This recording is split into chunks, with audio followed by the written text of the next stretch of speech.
David? Sorry. Have you added any other players to the COVID list today? We will not be adding anybody.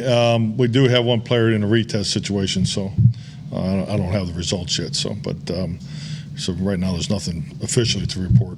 And as far as the 5 who were on it as of yesterday, do you have any indication how many of those are in the 5-day window? There was just a close contact and they could be back sooner than possibly the others? Yeah, there's other variables involved in that too. So two of the 5 are in that situation. 2 of the 5. Okay.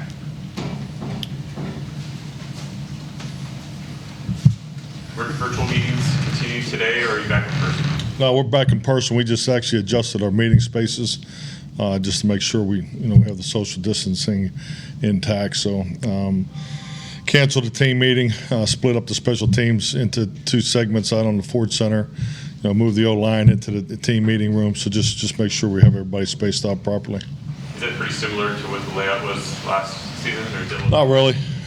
We had the team meeting in the Ford Center, so that was a magnificent space, and had both concourse ends that were used for the O-line and the D-line, and then even in the spring we used the concourse space for the whole defense. So we've done different. We're fortunate. We have a lot of space. Because you went through this last year, is it a little easier to do this little transition over the last couple of days? Yeah, it is easier because we have the experience. I mean, I thought our video staff did a great job adjusting.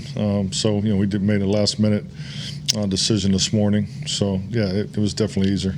Will Dan will you still have like a defensive team meeting and Dan will do that virtually, or will you break it? We did it. We did it internally. Dan was, he was on the meeting virtually, but Joe Wood handled the initial beginning the meeting, and so today is our focus is more on review. Obviously we didn't play very well against Houston. Had way too many mental errors. So this is more of an install review. Still trying to get some things cleaned up as. This is our last shot today and tomorrow before we go into the Jacksonville prep at the end of the week. Are the guys that aren't in the close contact situation, are they symptomatic, No, I don't. I can't tell you all that. I think the players are doing fine. Greg Zerline, John Fossil expressed optimism that he might be able to kick on Sunday. Is that your expectation? That's our initial outlook going into the week. So we'll see how this we'll see how it goes throughout the week. But it'd be good if Greg was able to kick Sunday. Are you bringing him up today, tomorrow, next couple of days? If he's going to kick Sunday, we'll probably have to bring him up. Yeah. Well, no, we're working towards that. So yeah, working towards it. Have you made your roster decision too on that, or would that be after? You had to make at least one. Yeah, but based on this retest, we may not have to make any today. So that's kind of, we're in flux right now. Well, Coach, when you're evaluating players at the end in the preseason for roster spots, how much do you weigh preseason games versus the whole body work practice? A little heavier than? Well, I think you have to evaluate live action. It definitely has a lot to do with it. So, it's the whole. It starts in April, and just how they play together. We're just giving an example to prior seasons. This I would say this is a very disjointed season for the offense. We haven't had a lot of reps where everybody's played together, and we haven't had any reps in a preseason game where the first group has played together. So you work that the best you can. You evaluate it. Defensively is, I think, part of the reason we feel so good about the path that we're on is these guys have been able to play together each week. So for the most part, the preseason games definitely play a much higher role, but I'd say they play a much higher role in the evaluation with the younger players because obviously you have history with your older players.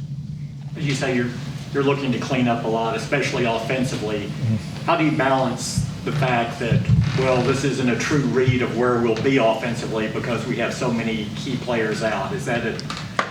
How do you balance all that? Well, there's a projection. There's a projection component, and then there's the reality of of what it looks like when everybody lines up together. So We just, this is a different training camp, and for me personally, I mean, you have to shift a lot of gears. You're in California, then you come back here, and then we're trying to get into the heat. This will be our first day in the heat. You had the night practice last week. You had the indoor practices last week.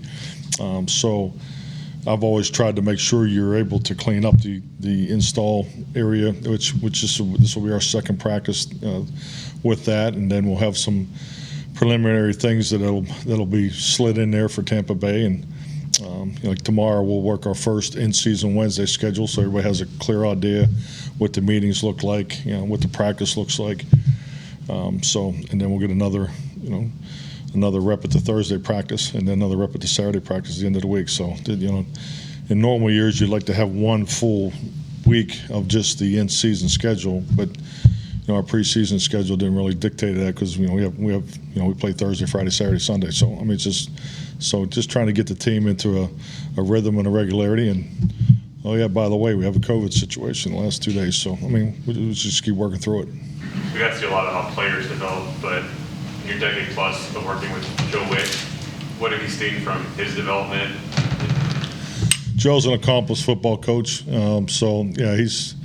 I've watched him grow from quality control all the way up to pass pass game coordinator. So this is a good opportunity for him in small doses. But at the end of the day, it's about moving the team forward, moving the defense forward, and we have a plan. I mean, this was scheduled out ahead of time. The type of practice that we're having. So just as he's keeping us on script. So what exactly are his responsibilities in terms of how they evolved now that Dan is not able to be at practice?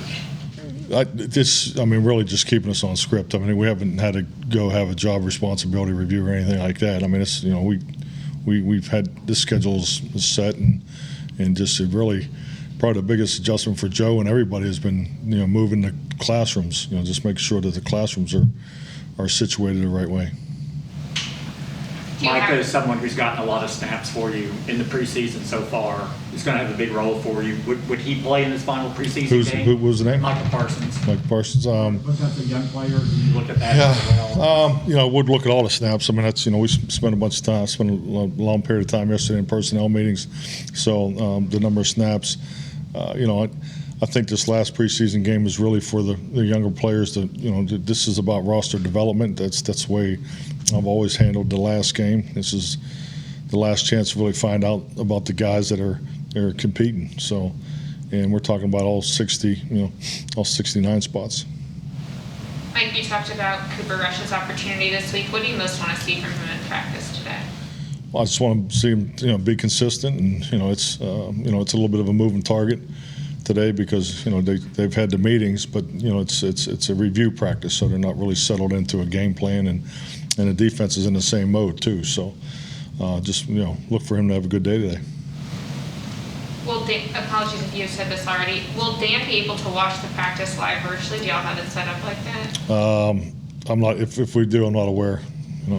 I'm sure Hard Knocks will help us out if we. This scenario of having to be without a play caller or something you guys had to react to very quickly on Saturday.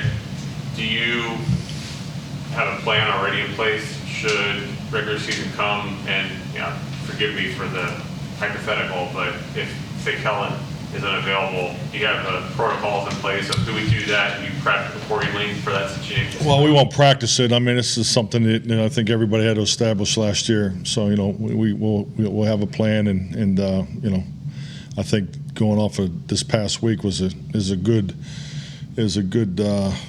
test run to just see the thing. I mean, the start of the game wasn't what it needed to be. So I think we can definitely learn from that. Thank you. Thank you.